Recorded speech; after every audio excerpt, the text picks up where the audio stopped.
اور ایک نور چھایا ہوا نظر آتا۔ قرآن کریم سے بڑھ کر دنیا میں کیا کلام ہو سکتا ہے؟ اللہ تبارک و تعالیٰ سے دعا ہے رب العزت جل مجدہ ہمارے محترم عزت باپ قاری صاحب زیدہ مجدہ کو صحت عافیت والی زندگی عطا فرمائے اور سب بیماروں کو اللہ شفائے کلی عطا فرمائے، آمین۔ بسم اللہ الرحمن الرحیم۔ چند باتیں آپ سے عرض کرنی ہے۔ وَبِالْوَالِدَيْنِ إِحْسَانًا وَبِذِي الْقُرْبَىٰ۔ اللہ رب العزت جل مجدہ کا حکم پاک ہے کہ والدین کے ساتھ حسن سلوک سے پیش آؤ۔ حسنہ کا لفظ ارشاد فرمایا ہے۔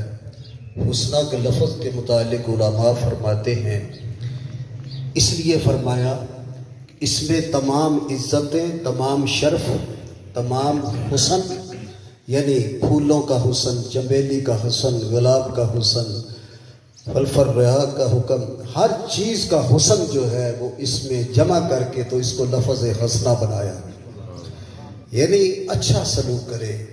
وَبِالْوَالِدَيْنِ إِحْسَانًا، احسان سے مراد ہے اچھا سلوک کرنا، یعنی ان کے آگے اف تک نہیں کرنا، ان سے اکتانا نہیں ہے۔ اچھا بات، یہ محفل جو ہے پروگرام ہے ایصال ثواب کا، تو والدہ محترمہ جو ہے ان کی روح کو اور والد صاحب کی اور دیگر تمام جملہ مومنین مومنات مسلمین مسلمات، قرآن کریم میں لفظ ام کا آیا ہے ماں کے متعلق۔ ام جو ہے یہ عربی میں جڑ کو کہتے ہیں، جڑ کو۔ ماں کیا چیز ہے یہ میں دو لفظوں میں عرض کر دوں۔ جیسے صحابہ کرام میں یہ تھا کہ ام سعد بن ابی وقاص، اس طرح وہ لقب ہوتے تھے۔ تو ام کا معنی عربی میں جڑ کا ہے،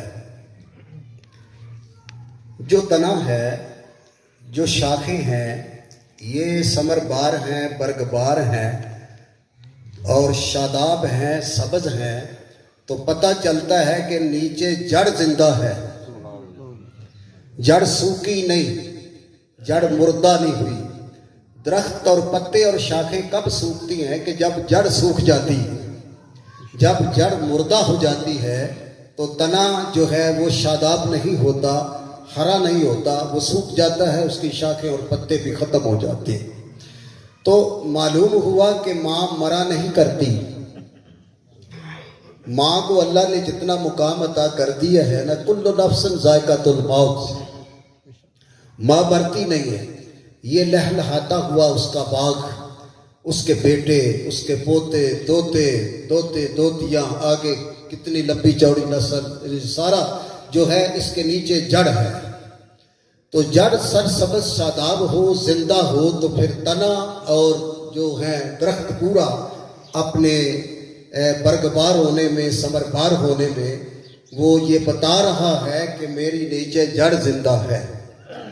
تو حضرات اللہ فرماتے ہیں کہ والدین سے حسن سلوک سے پیش آنا۔ حسن سلوک جو ہے اس کی انتہا ہی نہیں ہے، جتنا بھی ادب کیا جائے وہ کم ہے۔ ہم ایک جگہ پہ کسی کی والدہ صاحبہ کا پتہ لینے گئے تو اس وقت گھر میں ان کے شاید کوئی خاتون نہ تھی، تو وہ بیچارہ خود ہی نہ منہ پہ کپڑا باندھ کے تو والدہ کا وہ بول و براز صاف کر رہے تھے اور ساتھ کہہ رہے تھے اے میرے اللہ میری والدہ کو شفا عطا فرما دے، رب ارحمہما کما ربیانی صغیرا، جیسے میں جب چھوٹا تھا تو مجھ پہ رحم کرتے تھے، یا اللہ تو بھی ان پر رحم فرما۔ آج یہ رحم کے قابل ہو گئے ہیں، حالت ایسی ہو گئی ہے۔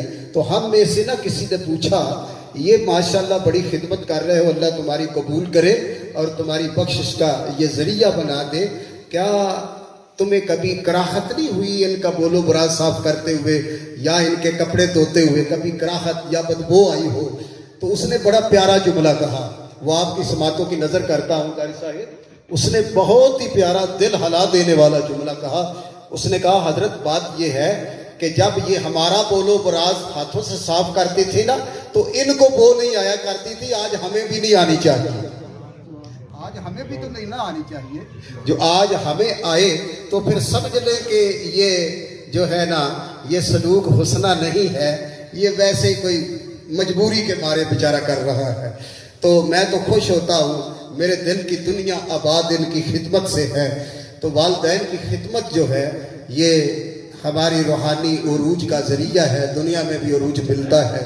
ایک دنیا کے اندر آپ کہہ نہیں سکتے کہ فلاں پیر بہت بڑا پیر ہے، بڑا ولی کامل ہے، دنیا ساری تصدیق کرے کہ یہ ولی کامل ہے، یہ میں نہیں کہہ سکتا گارنٹی کے ساتھ کہ تو جا دعا کرانے کے لیے اور اس کی دعا تجھ پہ پرفیکٹ قبول ہو، یہ ہو سکتا ہے کبھی نہیں بھی ہو سکتا، لیکن اپنے گھر کے اندر اپنی والدہ کے قدموں میں بیٹھ جا، رونے والی صورت بنا کے سامنے سر جھکا کے بیٹھ جا، والدہ پوچھ لے گی بیٹا بات کیا ہے، تو والدہ کو ویسے بھی پتا ہوتا ہے، تو کہتے نا ابھی جان یہ بات ہے، رب کعبہ کی قسم ابھی 2 لب بھی نہیں ہلنے پائیں گے تو اللہ تیری دعا کو قبول عطا فرمائے گا، قبولیت کا شرف عطا فرما دے گا۔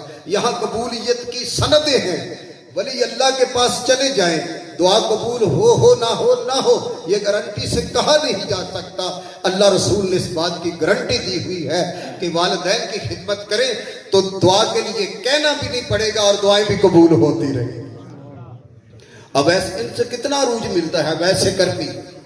انہوں نے کہا اماں سے، اماں دیکھیں نا زمانہ ہے، رسول پاک تشریف فرما ہے، تو میں زیارت کے لیے مجھے اجازت دے دے میں چلا جاؤں۔ ماں بیمار تھی، کہا بیٹا بات یہ ہے کہ تجھے پتہ ہے میرا پرسان حال کوئی نہیں، تو پھر چلے جانا۔ اس طرح وعدے ہوتے رہے، بالآخر عشق رسول جو تھا ان میں جب ماں نے اس کی انتہا دیکھی تو کہا اویس بیٹے چلے جاؤ لیکن جلدی واپس آ جانا، دیکھنا ان کی مسجد بھی ہے، کبھی وہاں ہوتے ہیں کبھی گھر ہوتے ہیں، شرط یہ ہے کہ گھر کی اجازت لینی ہے یا مسجد کی اجازت لینی ہے۔ آئے ہائے، جبکہ وہی گھر ہے وہی مسجد ہے، درمیان میں ایک دیوار ہے، قربان جائیں وہی حجرہ رسول پاک کا جہاں آج فرشتے سلامی دینے آتے ہیں۔ دروازے پہ گئے، بسد آداب یا حضرت بندہ سوالی ہے، اندر دروازے کے اوٹ پہ اماں جی عائشہ صدیقہ سلام اللہ علیہ نے کہا حضور سے ملنا چاہتے جی حضور سے، تو انہوں نے کہا ابھی مسجد میں گئے ہیں، مسجد میں مل جائیں گے۔ بس آنکھوں سے آنسو ٹپک پڑے، وہ ماں سے وفاداری کا عہد جو تھا وہ دل پر روب جمائے بیٹھا تھا کہ تو نے والدہ سے وعدہ صرف گھر کا کیا ہے، مسجد کا نہیں کیا، اور وہیں سے واپس آ گئے۔ رسول پاک صاحب الاولاد گھر میں تشریف لاتے ہیں، حضور نے خود ہی پوچھ لیا، فرمایا عائشہ گھر سے کسی کے آنے کی مجھے خوشبو آ رہی ہے، اس کی محبت کی خوشبو، اس کی چاہت کی خوشبو، وہ کون تھا بھلا تو نے دیکھا ہے؟ عرض کی حضور میں نے اس کا چہرہ نہیں دیکھا۔ فرمایا جاتے ہوئے پیچھے سے کمر دیکھی؟ فرمایا ہاں اس کی کمر دیکھی ہے۔ فرمایا جس نے بھی اس آنے والے کی کمر کی زیارت کر لی دوزخ اس پر حرام کر دیا جاتا۔ تو حضور اتنا اشتیاق پڑا کہ آخر وہ کون شخص تھا کہ جس کی کمر کو بھی دیکھ لے تو دوزخ حرام ہو جاتی ہے۔ حضور کی آنکھوں سے آنسو جاری ہو گئے، فرمایا وہ ماں کی محبت کا متوالا، مارا ماں سے عہد کیا، وہ عہد بھی پورا کیا، ماں سے وعدہ بھی پورا کیا، اور ماں کی محبت کا گرویدہ بھی ہے، ادھر میرا عشق بھی اسے ستاتا ہے، خدا جانے وہ واپس کیسے جا رہا ہے میری زیارت کے بغیر۔ اللہ اکبر۔ جب وہ گھر پہنچ گیا تو ماں سے کہا ماں میں آستانہ رسول کی زیارت کر آیا ہوں، حضور کے در اقدس کی زیارت کر کے آیا ہوں۔ اماں کہا بولو ملے؟ کہا نہیں، وہ ابھی میں گیا تو اسی وقت وہ مسجد میں چلے گئے تو آپ نے فرمایا تھا جلدی آنا، میں نے کہا جلدی آؤں گا، تو حضور اماں میں اسی وقت پھر واپس پلٹ آیا۔ کتنا سفر ہے عراق سے مدینہ منورہ تک، اللہ اکبر۔ پھر رسول کریم نے بھی اپنے فضل و کرم اور اپنی محبت کی انتہا کر دی۔ صحابہ کرام بڑے جیت موجود تھے، صدیق اکبر بھی موجود ہیں، فاروق اعظم بھی موجود ہیں، عثمان غنی ذوالنورین بھی موجود ہیں۔ ان سے بڑی دنیا میں ہستیاں کون ہو سکتی ہیں؟ صدیق اکبر وہ ہے جن کے متعلق حضور نے فرمایا ہے افضل البشر بعد الانبیاء۔ تو پھر حضرت مولا علی حیدر کرار بھی موجود ہیں جن کے چہرے کو دیکھنا عبادت قرار پایا. اللہ اکبر. اتنی عظیم ہستیاں نبوت کے بعد موجود ہیں لیکن کسی کو جبہ نہیں دیا. 2 صحابہ کو بلا کر فرمایا یہ جبہ لے جاؤ اور میرے اویس کو جا کے پیش کرنا اور دیکھنا کہ اس کے ہاتھ پر برس کا نشان ہے اور وہ کبھی ہنستا ہے کبھی روتا ہے, بکریاں چراتا ہوگا, کہیں پوچھ لینا, مل کے کہنا میری امت کی بخشش کی دعا کر. اللہ اکبر. دعا کس سے کرائی؟ جو ماں کا شہدا تھا, ماں کی محبت اور ماں کی خدمت ہر وقت اپنی زندگی کے دن گزارتا تھا اس سے. اور جو عشق رسول ہے اس کی جزا تو پھر اللہ نے قیامت کو کیسے دینی ہے یہ حضور کی بارگاہ میں تذکرہ ہو چکا تھا. میرے کریم آقا علیہ السلام ان کی عظمت بیان کیا کرتے تو صحابہ کرام رش سے روتے تھے اور فرماتے درج کرتے یا رسول اللہ قیامت کے دن کس شان سے اٹھیں گے ویسے کرنی. حضور نے فرمایا اویس کرنی کو اللہ تعالیٰ نے یہ مقام عطا فرما رکھا ہے کہ اویس کھڑا ہو جائے جب تک جتنے لوگوں کی سفارش کرائے گا اللہ ان کی بخشش کرتا رہے گا. تو یہ سارا مقام اور مرتبہ جو ہے یہ فیوز و برکات ماں کی صحبت اور ماں کی خدمت اور ان کی محبت کی وجہ سے ملا ہے. اور جو رسول اللہ کی محبت میں انہوں نے اپنے دانت توڑے تھے, آج تک کوئی مائی کا لال نہ علماء میں نہ فلاسفروں میں اور نہ دناؤں میں نہ حکماء میں ایسا اٹھا ہے کہ جس نے کہا ہو کہ اویس کرنی پہ فتویٰ صادر کیا ہو کہ یہ خودکشی ہے. کیوں دانت توڑے اس نے؟ حضور کا دانت تو جنگ میں نشانے کی وجہ سے ٹوٹا تھا, اس نے کیوں توڑ کے خودکشی کی ہے؟ آج تک کہنے کی جرت نہیں, اس لیے کہ ایک توڑا تو خیال آیا شاید یہ نہیں یہ ہوگا, اچھا یہ نہیں یہ ہوگا, ہو سکتا ہے یہ نہ ہو یہ ہو, یوں کر کے 32 کے 32 دانت حضور کے ایک دانت پر قربان کر. اللہ اکبر. آج تک ان کی داستانیں محراب و منبر پر بیان کی جاتی ہیں, اسٹیجوں پر اور مسلمانوں کی محفلوں میں بیان کی جاتی ہیں. تو قربان جائیں, یہ بھی ایک حصہ ہے ورفعنا لک ذکرک کہ یہ شان ہے خدمتگاروں کی. سرکار کا عالم کیا. تو حضور اکرم نور مجسم رحمت دو عالم صلی اللہ علیہ وسلم نے فرمایا میں نماز پڑھا رہا اور ادھر سے میں نماز پڑھ رہا ہوں, ادھر سے آواز آئی میری ماں کی, محمد محمد. فرمایا پہلی ہی آواز پر میں نماز چھوڑ کے چلا جاؤں اور اپنی والدہ کی خدمت میں حاضر ہوں. اتنا مقام اللہ اکبر. تو ماں جڑ ہے. اگر آج یہ محفل میلاد ہو رہی ہے, اچھا اصال ثواب ہے ماں کی روح کو, اور میلاد ہو رہا ہے حضور کا, میلاد ہو رہا ہے حضور کا, کیونکہ یہ روحوں میں بات سرایت کر چکی ہے. یہ عقیدہ بن چکا ہے کہ کملی والے کے آنے کی خوشیاں مناؤ, اللہ تمہاری نسلوں کو پاک کر دے گا, اللہ تمہاری جدوں کو بخش دے گا. اللہ اتنا خوش ہوتا ہے حضور کی عظمت بیان کرنے پر, حضور کی نعتیں سننے اور سنانے پر, نثر میں ہو, نظم میں ہو, تقریر میں ہو, تحریر میں ہو, جیسے بھی ہو حضور کی عظمت جہاں بیان کی جاتی ہے. خوشا مسجد و مدرسہ خانقاہ کہ در و بود کی لو طالب.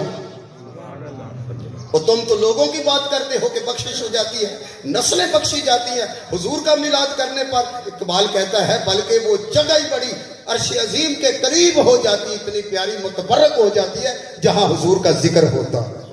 خوشا مسجد و مدرسہ خانقاہ کہ در و بود کی لو کال محمد. اللہ اللہ. پھر آپ فرماتے ہیں دلم زندہ شد از وصال محمد, جہاں روشن است از جمال محمد. یہ ساری دنیا جو روشن ہے, ساری دنیا جو روشن ہے حضور کے جمال سے روشن ہے. سورج روشن ہے حضور کے جمال سے روشن ہے. چاند بھینی بھینی خوشبوؤں کے جلوے بکھیرتا ہے, حضور کے حسن کی خیرات ہے. چالے تارے جلبلا رہے ہیں تو حضور کے حسن کی خیرات ہے. جہاں روشن است جمال محمد. اللہ اکبر. دلم زندہ شد از وصال محمد. ہمارے دل زندہ ہیں جب تک انشاءاللہ تب تک حضور کا میلاد ہوتا رہے گا. تو دل زندہ ہوتے ہی حضور کی محبت سے, حضور کی محبت کا نام ہی روح ہے.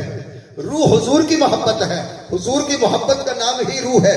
حضرت خواجہ فرید الدین گنج شکر رحمہ اللہ تعالی آپ فرماتے ہیں خدا نے جب انسان کو بنایا نفخت فیہ من روحی, پھر اس میں روح پھونکی تو فرمایا وہ روح کیا پھونکی؟ جب روح اللہ نے پھونکی, پہلے حضور پر درود پڑا, پھر روح پھونکی, پھر حضور پر درود پڑا. تو فرمایا جا میں نے تجھے تیرے دل کے اندر ایسا آبگینہ, ایسا ایک دیا جلا دیا ہے جس کا نام کل کو کسی سے پوچھے گا تو عشق رسول ہی بتایا.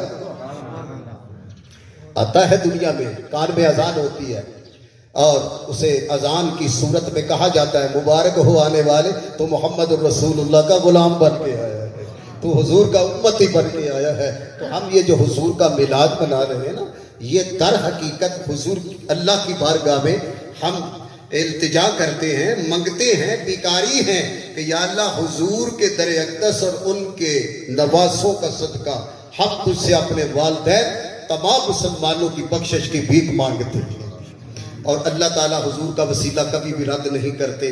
الحمدللہ چونکہ وقت زیادہ ہو چکا تو والدین کی عظمت اتنی زیادہ ہے. میں ایک بات عرض کرتا ہوں, حضرت باجی بستامی رحمت اللہ تعالی علیہ 30 سال جنگلوں میں اللہ کی رضا کی تلاش میں رہے کہ رب کہہ دے میرے بندے, رب کہہ دے میرے, جبکہ ہے تو سب اللہ کے بندے, لیکن وہ آواز کانوں سے سننا چاہتے تھے کہ رب کہہ دے اے باجی تو میرا بندہ ہے. 30 سال جنگلوں میں گھومتے رہے, خاک چھان ماری, حق ہو کی صداؤں سے اپنے دل نوازیاں کرتے رہے, لیکن اس مقام کو چھو نہ سکے.